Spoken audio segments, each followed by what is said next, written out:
So we've been waiting for this interview. We have a guest coming to us from Seattle. She's written a book that's getting a lot of acclaim, some awards, and a foreword by Gretchen Sasson was in there, a comment. I don't know if you call it a foreword.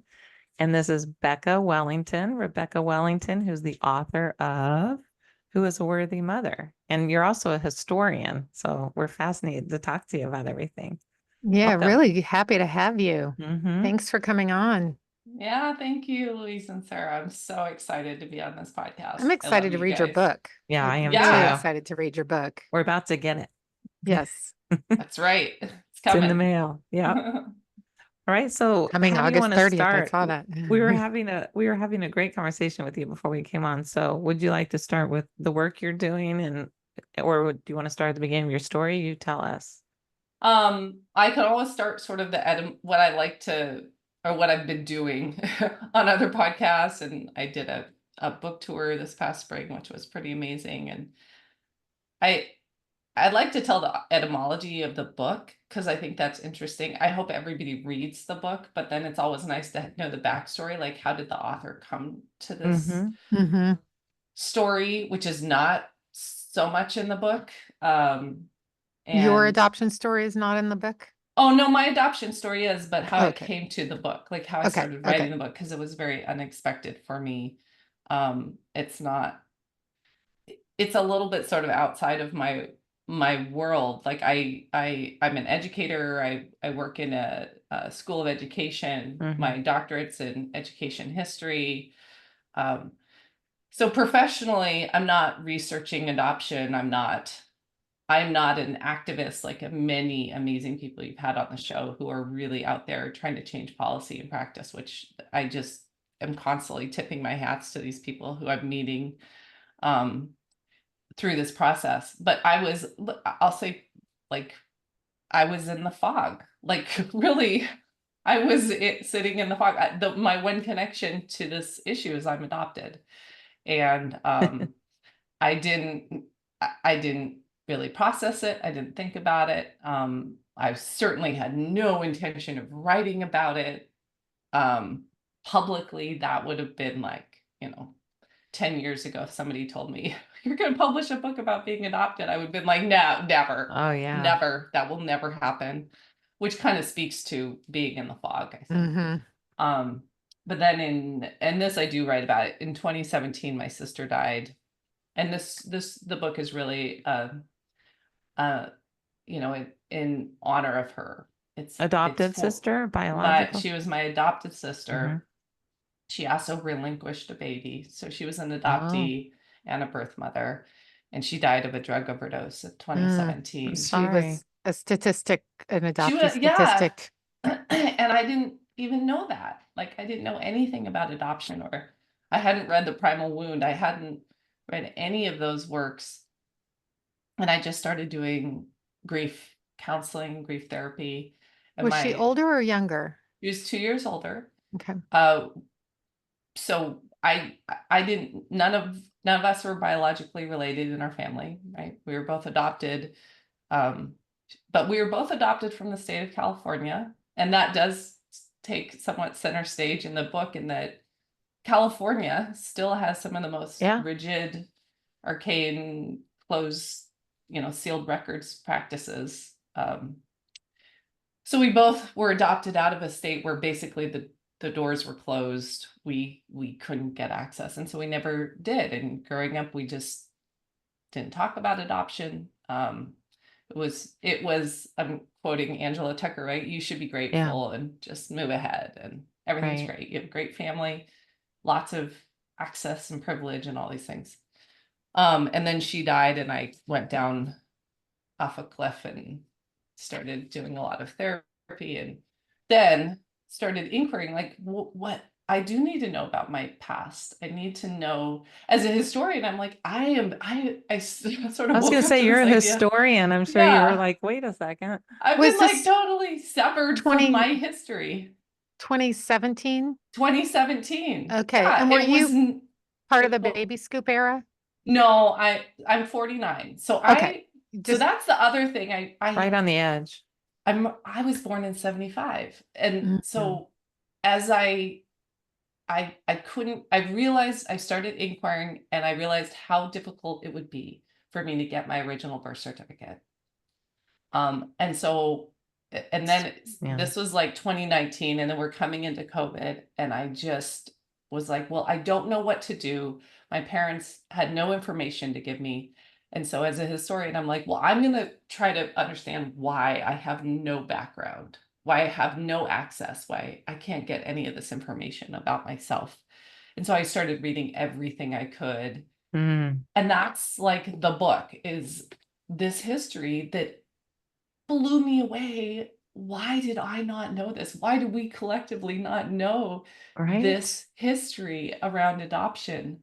Um, and so I started writing about it, and I was incredibly fortunate that I was at an academic conference, and a acquisitions editor came to me and said, we're interested in publishing what you've been writing, because I had been posting it on a website. And so it was just totally serendipitous. And I almost said no to them because I'm like, I don't want this to be public.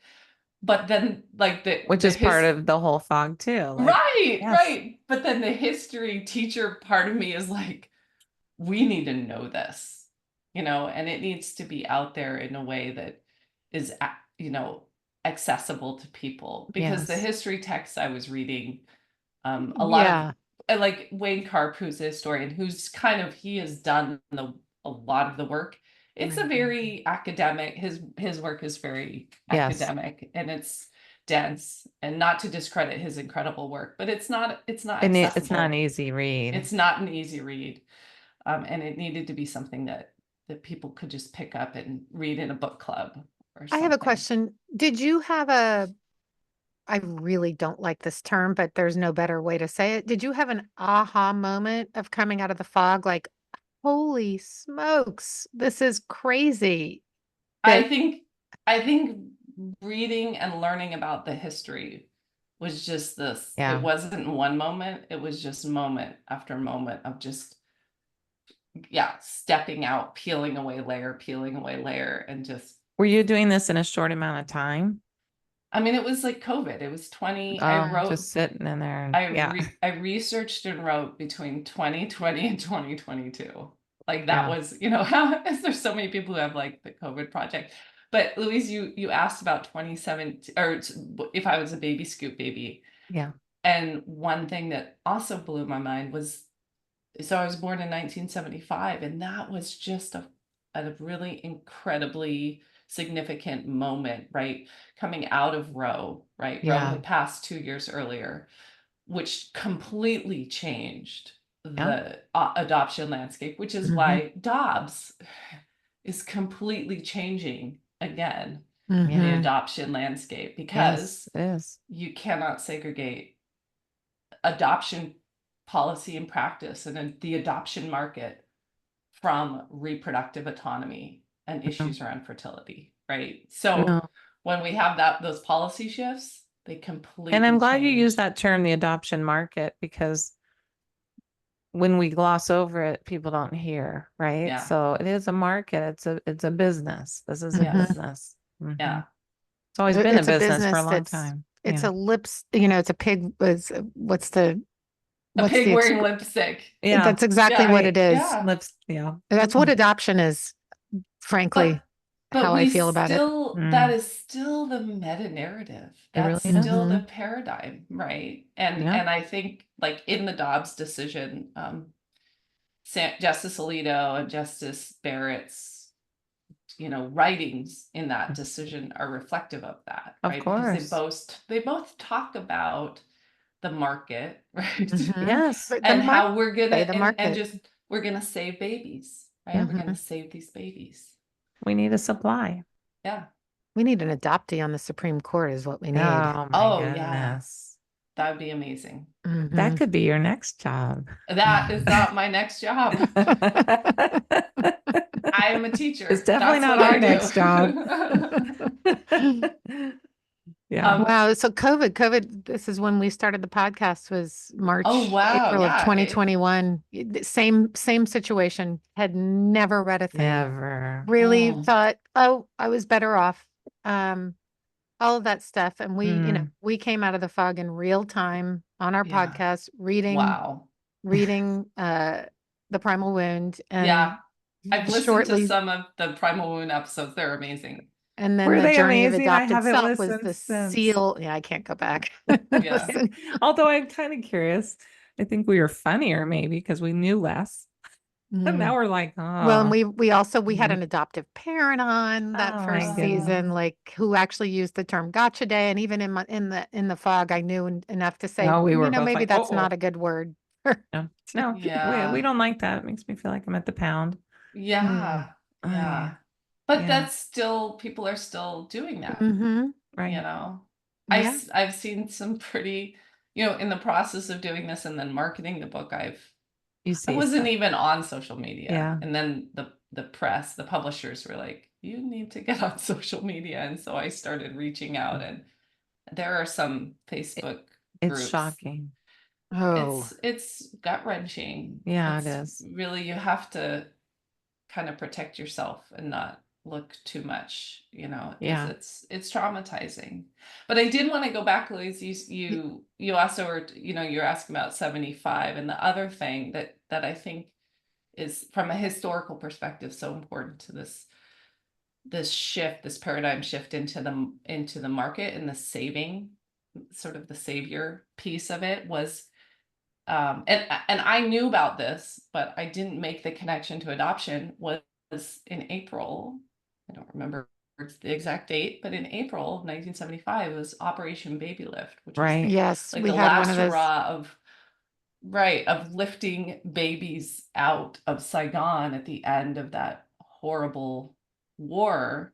And I started reading a lot about, especially from the perspective of Vietnamese communities, Vietnamese mothers. Oh yeah, some people put their babies there for safekeeping. Yes. Yeah. Mhm. And it's just, but on the American side, it was marketed. It was like, there was a Time magazine article about how Yes. this was our saving grace, right? We still are that city on the hill of democracy and Yeah. greatness because we're saving these babies. And it was like cleansing America Aye. of the war. And that was what catapulted the international adoption market Mm. to what, that industry, I think, is waning now because there's some Yes. critiques coming out. But like in the 90s and early 2000s, it was booming, and it started in the Korean and Vietnamese War and Yeah. Vietnam War. Yeah. Mm. Yeah. Yeah, we had a Operation Babylift guest Oh my on gosh. in our first season, and he was, taken from his culture and plopped into a small town in Oklahoma. Yeah. Culture never addressed. What a confusing, and tons of racism, obviously. Yeah, very Yeah. much so. Yeah. Yeah. Yeah. It is the other piece that I weave in that comes from my work as an education historian is assimilation, which Mm-hmm. is something, this idea that my doctoral research is on how students in off-reservation Indian boarding schools resisted assimilation, Mm-hmm. the assimilationist educational agenda, that was, we are learning more now, like stripping language. You strip Oh, language, you just forced on strip us. culture, and Mm-hmm. cutting hair and stripping clothes and stripping cultural identity. Um, and then through reading this, I learned, like, this was part of me coming out of the fog, was this realization: adoption projects are assimilationist projects. Right. They Yes. really are. And that was just, Wow. I think when I Yes. saw the overlap between all this research I had been doing as an academic that I felt distant to because I am not Native. So I was reading it and just heartbroken, but Yeah. that wasn't my story. And then to realize that is, the assimilationist part is Yeah. my story. Yeah, it's all of Yeah. our stories. That's what adoption is. It's You're an in a assimilationist Chris project. Stearns area. Chris Stearns was on our podcast. He's a local Washington congressman up in the Tacoma area. Oh But wow. he's Native. You should listen to him on the podcast because Oh, you I gotta listen to connect with that. him. He speaks at Congress. He tries to talk about adoptee issues and Native American issues also. Was he adopted out of his Yes. Mm-hmm. He's Okay, so He Navajo was, when from they were trying to Arizona. overturn the Indian Mhm. Welfare Act oh, a couple years ago, he they did testified. they did a profile of him in the New York Times, I believe. So Oh, that's Gabrielle Glazer did fantastic. it. That's how we Gabrielle got did it. him. That's Oh right. my Yeah. God, Gabrielle. that's amazing. Hmm. Yeah. Yeah, I So, do talk about it quite a bit in the book. Yeah. And yeah. so your sister's death in 2017 sent you down a road, and Yeah. here you are. Yeah. Can we go back and just learn a little bit Oh, about yeah. your adoption and your Yeah, sister? yeah. 2 years older, so she was 1973, She was right? 73. She's right 73. there. She was the year, yeah, she was the year of Roe. Yeah. So Yeah. that's kind of like Baby Scoop, I think, ends. I Yeah. don't know Right. exactly, but Yeah, that it's is considered mid the end. 70s. Yeah. No, no, I I think don't, 1973 is yeah, considered When the they end. mark it. Yeah. yeah, yeah. Yeah, so we were both adopted through private transaction. But so the other big coming out of the fog thing that just is still I'm grappling with is that everything I think I know could be a lie. Mm. Because all the research I did, all the great research that has been done on Baby Yeah. Scooper, it's just saturated with lies. It is. That was the modus operandum of all of these transactions was to lie. And so even the shards of story that my adoptive parents have told me, they were probably lied to. Yeah. But what I have been told was that we were both adopted right after birth, um, through a transaction orchestrated by an attorney, so it was a private adoption. And then that was it. And we're both told that our birth mothers didn't want us, and they were, especially my sister Rachel's birth mother. And I don't know if this is true too, right? So all of this, I'm like, these were the stories I was told, but I don't know the truth. That the story that we were told was that her birth mom was 14, and they just assumed, oh, she must have been an addict, and that's how Yeah. Rachel became an addict. And then reading, Yeah. another amazing book, The 7 Core Issues of Adoption, like reading how prevalent Yeah. addiction and mental health obstacles are for adoptees. I'm like, maybe being adopted was part Of course. Yeah. of her challenge, right? So when you say you don't know anything, have you done, I know California is like a Yeah, a not, vault. not like still, it's Yeah. ridiculous. Have you not done DNA or found anybody on, So No, she hasn't gotten I, to the story yet. yeah. huh? You haven't gotten to the story yet, right? Yeah. Well, so I put off doing a search. Well, so 2020, like I didn't even know how to navigate that. And I didn't want to do DNA at the time. I have been resisting doing DNA because it is selling your DNA Hmm. on the open market. And I have Crohn's. So Well, I have a genetic disease, and I have 2 biological daughters. So, there is a possibility that we don't know what's going to happen when you sell right. your DNA on the We open don't. market.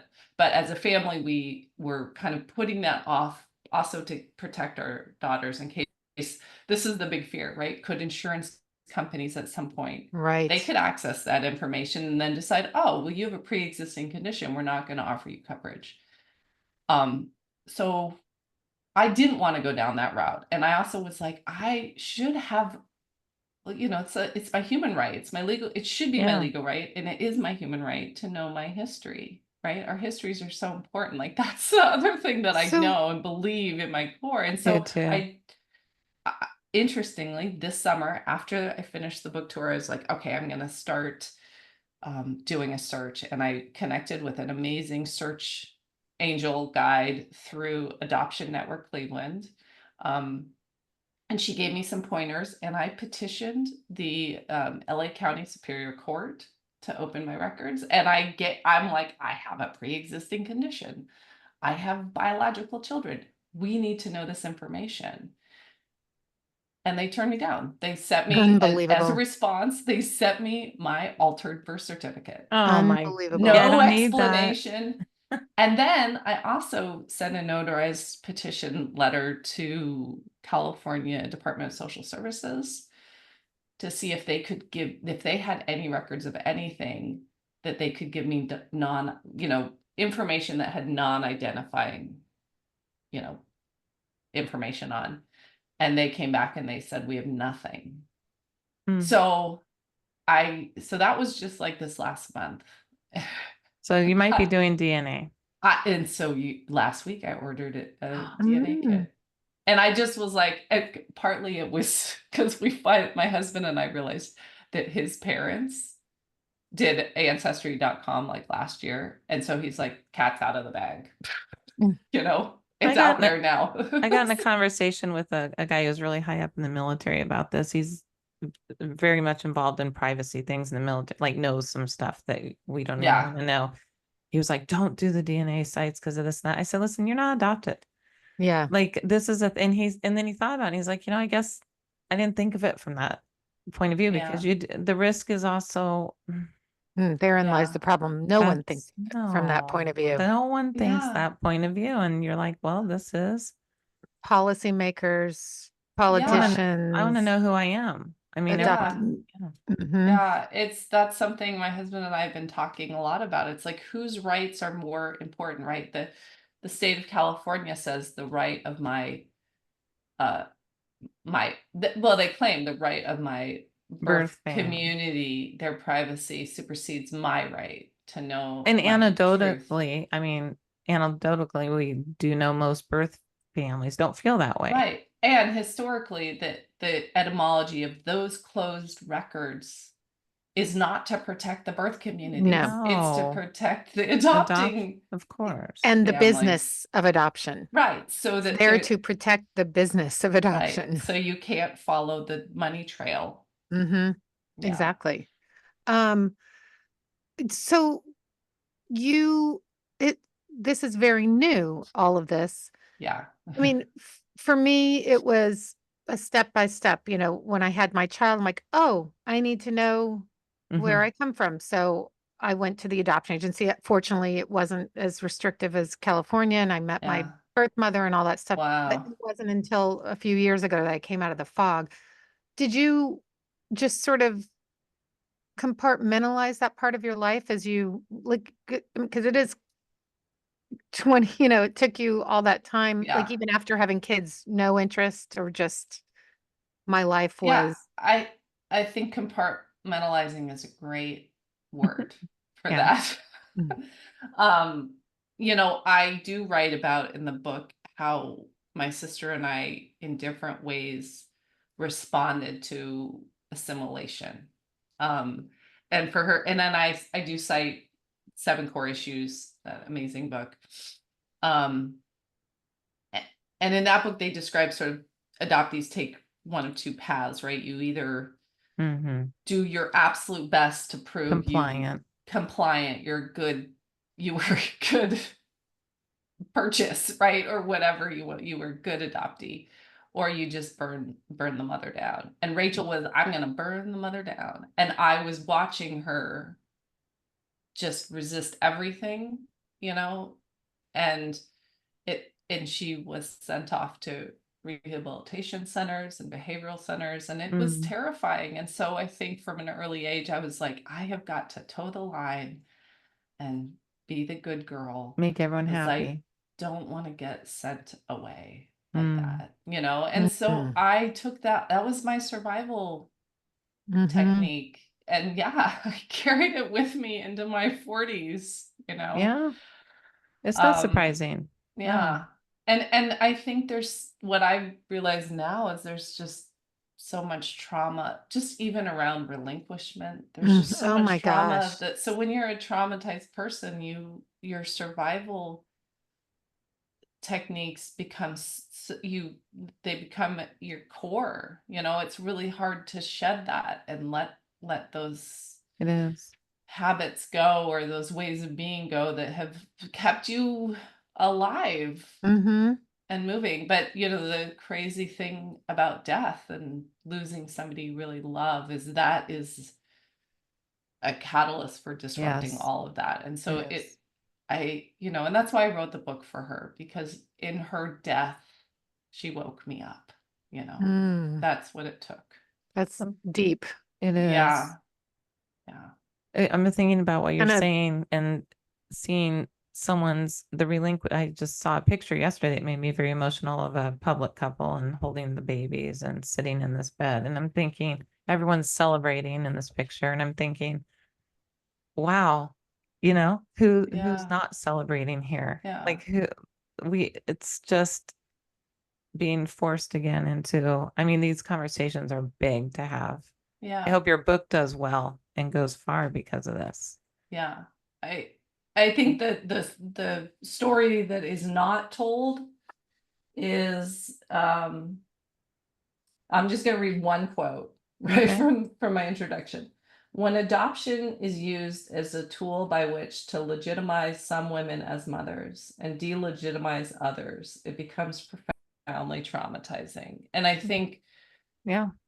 you have to deny that that's happening to look at those pictures and say this is a win-win for everybody. Yeah, And you you do. also have to say there's this whole community, the birth mother and her community, that is not part of this narrative, because if you bring them in, you have to see and acknowledge the That's what I trauma an that she mean. ugly, has experienced. That's what I mean. acknowledging ugly truths that Yeah. society Yeah. does not want to acknowledge. I want to, Louise and I had worked with this company a Mm. while back, and a woman that we were working with was talking to us about adoption, and we really were like, look, if you want to do something, if there's a fostered child that you can help temporarily, if there's nobody that, in their family, that's something. But we really, I mean, we didn't go so far to say, but I mean, we kind of did, like, we don't advise adopting a baby. They're not blank slate. We went through this Yeah. whole thing. We really thought she got it. And then just a few weeks ago, there she is with her baby of color. Brand new baby, celebrating her adoption. It just blew my mind. I don't know. Well, and Well, I think people think there's a lot of babies out there to be saved still too, which one thing yeah. reading Well, we gave her all the Relinquished, resources but to even educate before, I don't herself. even, yeah, we did. But even besides her, just even after we read Relinquished, I mean, I don't know that I knew there really isn't a supply of, there's no babies. Like babies are still being adopted because of the business, but it's not like a lot of babies are sitting around waiting to be adopted. This is not the case. Because there's been a lot of work to stop that. That's right. And so Yeah. people just want babies. It's like, Yeah. I'm sorry. Yeah. Well, so I do want to say I have empathy for that side too. And I Yeah. try to address that and talking about, like, I describe this idea of hegemonic motherhood in America, right? So this ideal, this pressure that I think all women face in our country, to like, that is our ultimate job, right? And but the way it manifests for different women in intersectional ways is different, right? So the hegemonic mother is a white, middle class, educated Christian woman, right? I didn't know that term. That's interesting. Go Yeah, on. hegemonic mother, the hegemonic mother. And I think particularly for that identity, if you fail to have a child, right? If you're struggling with fertility issues, so that's where fertility sits at the core of this. There's just unrelenting pressure on you. So, and that's why I'm super excited about Kamala Harris for so many reasons, but one of which she chose. She made the choice to not have children, right? And I think that our nation needs to see that women, Yes. have that choice.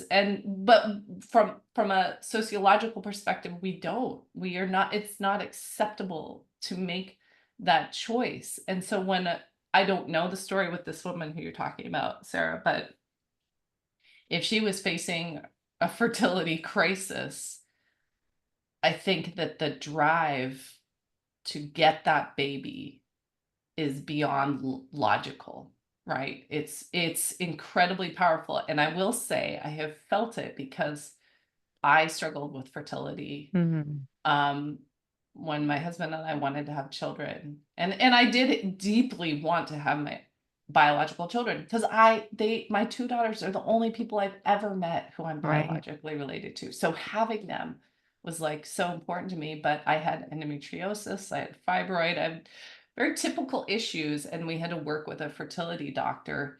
And I was crazy going through that. And I would see, when I was doing fertility treatments, I would see young women with babies, and the jealousy that welled up in me it was crazy, right? Thank you for sharing that. Yeah. Yeah. And so I don't know what her challenges were, but that's where, I love, if you guys know, Adoption Unfiltered, Sarah Easterly, Lori Yeah. Golden, Kelsey We're Vanderbeek, thinking of that too. They are amazing. Yeah. I spoke with Sarah Easterly at a book Love talk here in her. Seattle, but and Lori, Lori Holden is an adoptive mom, and she is amazing. And she really talks about the work that adoptive parents need to do, especially mothers, if they have struggled with fertility. I don't want to sound unsympathetic to that plight because I don't know, in my fog, I don't know what I may have done had I not, I just was on this mission. I want to have a biological connection. I want somebody to love. So, that was a Same. selfish thing on my part too. Me having a child was by no means selfless.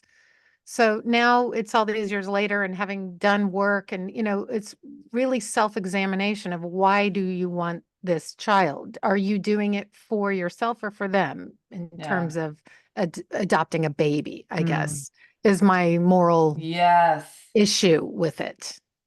And to get to that place, I think you got to do a lot of inner work. Yeah. You got to unpack what are your personal needs. So you can look outside yourself and think what's best for them. What you said about Lori's, because I think of that with Beth Syverson too, like doing work. It takes a lot of heat for it, but it's a lot of work, and that's what we need. Yeah. On all three sides of all of it. Yeah, and Gretchen actually says she does not like if someone says we're thinking of adopting. Gretchen says why? Yeah. Yeah, she did. Yeah. Why? I'm not against adoption, and that's why in the book I do cite, I talked at length with Nefertiti Austin, who wrote an amazing book, Motherhood So White, and she's an adoptive mom, a Black mom who adopted a Black son, and her story is incredible. And she was adopted through sort of the cultural Black adoption experience of being adopted by her grandparents.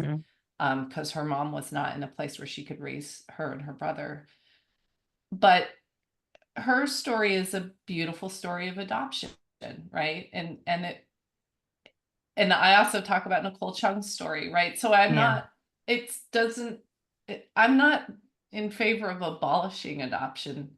I think it can be done in a conscientious, ethical, and empathetic way, but everybody needs to do a lot of work, and there needs to be an incredible support and awareness around what the needs are of the birth community.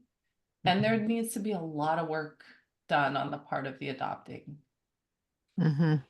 part of the triad. Yeah. And those two things just aren't regularly practiced. No, it's a true uphill battle trying to make bring awareness. Because that's the first thing, because people still go around unaware of the trauma, that trauma isn't in the public narrative. No, it's not. No. So that's the first piece of this.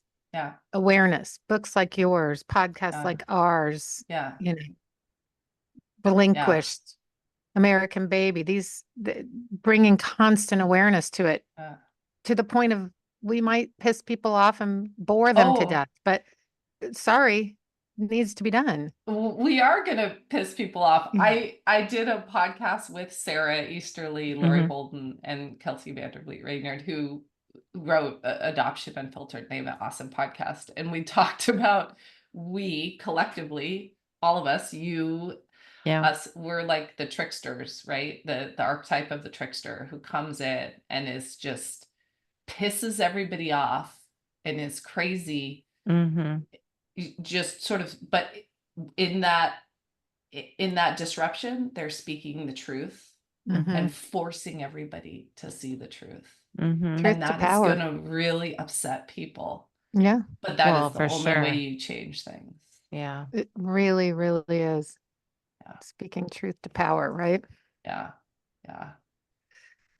Can't wait to read your book. I Really know. excited Yeah. for it. And thank you for your work. And I mean, I'm really just the genesis of how the book came about is Yeah. really tragic. But I mean, your Yeah. sister is a gift to the world, right? Yeah. That's It- how I'm, yeah. It's really a gift she gave you in the midst of the pain. Yeah. I hope so. That is my that is I think I wrote it in my acknowledgments. That's what got me through the writing process, which was just horrible. Mm. Yeah, The for sure. reading and the writing was very, very Ah, In the painful. midst of COVID. we So it's know. a lot. Yeah, right. You Wow. guys did that like on air on a Oh my podcast. God. Like, talk about vulnerability. Like you just like you guys were like, I'm just gonna take all my clothes off and stand in front of you and weep. Oh Like God. it And It was takes a still, hard, it's still an it's still appealing like onion. that first year was rough. yeah, yeah. I mean, But I do think we I think get I'm thicker. delayed because it keeps getting rough. Yeah, no, Like me too. the It's deeper I go, the harder it is, I Yeah. find. Yeah. I do have a question. Can you tell us about the title of your book? So the title is Who is a Worthy Mother? An Intimate History of Adoption. And I did not pick the title. I really want to give a lot of credit to the amazing press. They designed the cover, which is phenomenal. Yeah, I mean, no, it I is. love it. It's like It's a beautiful book. I had some other ideas, they were terrible. And I love Tara Westover's book, Oh, I Educated. love that book. I Yes. And I love had read that that book. and I was like, oh, the title should be Adopted. Because I was like, copy, I'm walking in the Right? woods. And they're like, no, No. no. Because people who are not adopted are not interested. That's People who right. are not, Exactly. but the reality is, and I write about this, everybody's connected to adopted. They are. Everybody knows somebody who's adopted, have a family member who's adopted, but they don't think, oh, we got to do a deep dive here because it's like not a big deal. So they knew adopted wouldn't Yeah. sell. It's a And great title. this is just another line from the introduction. So the whole project of adoption is contingent upon making value judgments about a pregnancy. Who is a worthy mother? And who is a worthy baby? And I didn't even notice that refrain of who is a worthy mother is just repeated throughout. So they picked up on that. And I think Okay. that's where they And who is a worthy baby? That's Yeah. interesting too. Yeah. Yeah. I do want to dig into your book. Yeah. I was So thinking that's of we watched Harvey Milk the other night, just a rerun of oh Milk was yeah. on, watched it, and my husband turned to me and said, "Oh, you and Sarah are doing sort of that come out wherever you are and say, Oh because if you yeah. know an adoptee and they Yeah. tell you how they feel and you speak about it, Yeah. maybe you shift your thoughts, right? Yeah. It's like, It's also like shout your adoption or shout your abortion, right? yeah, You speak right, it out, you talk about it, and you normalize it and you humanize it. right. That's what changes it. Yeah, that's Mhm. awesome. Yeah. Oh, well, Wow. thank you. I'm excited to see more awards coming in, Yeah, possibly. I am too. Oh my Tell us gosh. about tell the award you just won. So I just won the Nonfiction Authors Award, a silver medal. Yeah. And got some incredible accolades from their editorial judges. And we've also applied for several pretty big book awards here in Yeah. the Pacific Northwest. And this Women's Book Association, their Reading Group Award, which I think gets announced fairly soon. And then the press pitched it for the National Book Awards, which is a moonshot, but Yay. Well, we we'll be will rooting. see. Yeah, they We'll get it be in the rooting for you. narrative. We will. Yeah. And really do want to hear what happens with your DNA test. Me too. I know. I have been posting about that because I feel like I feel very scared and I want to like hide and keep it secret. And I'm like, I can't do I'm that. glad you're posting. I've been So seeing you, and I'm because posting about it. you have to be a little brave. You have a voice now. Yeah. And then when you post it, it is scary, but then just walk away from it, let it be, because there's somebody who sees it that it helps. And then it Yeah. gets, I mean, there are so Mhm. many people who in my life who aren't adopted and have no connection. And they're like, I didn't even know that like that was the situation in California. That is insane. Right. Mhm. I think it's that people just don't know, They don't know. you know? Yeah. I didn't know. I live Just here. the I didn't fact that know. it's still Yeah. so Yeah. closed Hi, is just, California. and Yeah. other states too, Yeah. you know. I Yeah. mean, it's archaic, There's and two punishing, senators it's who are big punitive. here. Two senators who are adopted parents here that I found out, or a senator and a congressperson who are very influential in keeping it that way in California. Right. And that's the difference. I think when you have people Mhm. at the seat of power in the Yeah. legislature who are adoptive parents, That's right. that shapes policy. And when you i.e. have our Supreme Court. yeah.